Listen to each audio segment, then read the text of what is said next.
Today I want to talk about what makes a real man. We still have this view that a real man is tough, and a real man doesn't show his emotions, and a real man is strong and, can protect us. And the only way that we're going to change the violence that's perpetrated by men is if we start celebrating men who show their vulnerability.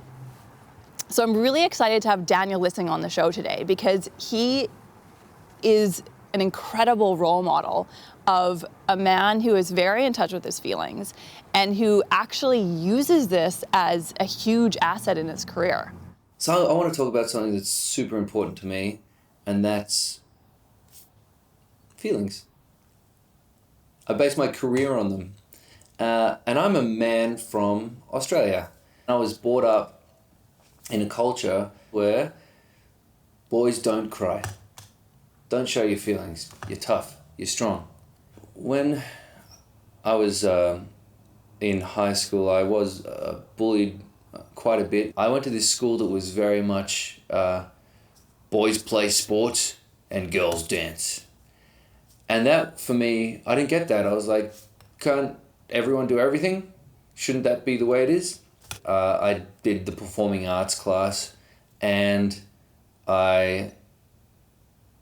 some would say I made the big mistake of dancing in front of the assembly in my first few weeks of coming to this new school, and I got the nickname Ballet Boy. And then people found out that I was Jewish, and so Nazi symbols were drawn on my book, and it got to a point where I didn't want to be the victim of bullying anymore, and so I started acting out, and I was violent with people that were violent against me. But what that did really was make me go internal and shut me off from actually communicating. I felt really insular. I didn't want to, tell on the other kids that were doing it, because then that would make me, uncool. So there was all these fears that I had that were ruling my decision making. I was changing the way I'd instinctually behave to fit in. I detached from who I really was. So how do we get out of this paradigm? The only way through this is if we start valuing the strength of being vulnerable, the strength of self-reflecting, the power that comes from seeing what's really there and owning it, and being able to use our experiences of pain as a way of transforming our lives. And we really need to recognize that being vulnerable and being soft and being open doesn't make you any less manly. I've missed a lot of opportunities in my life through closing myself off to my emotional life.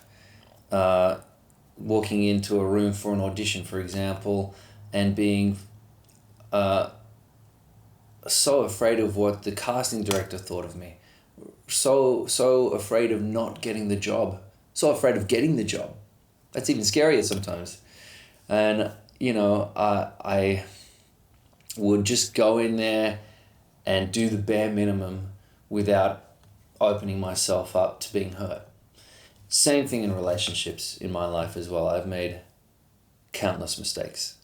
And I realized that if I don't change, if I don't move past my fear and start making decisions based on love for myself, then I was going to keep learning the same lessons over and over again and be stuck.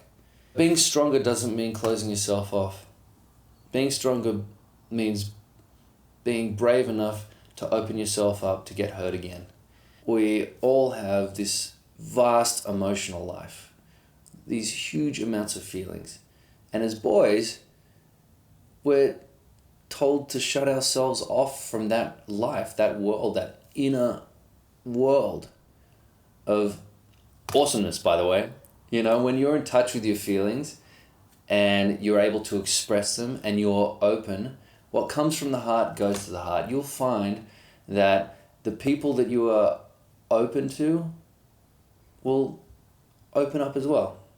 So I guess in my life now, I'm just getting hurt every day.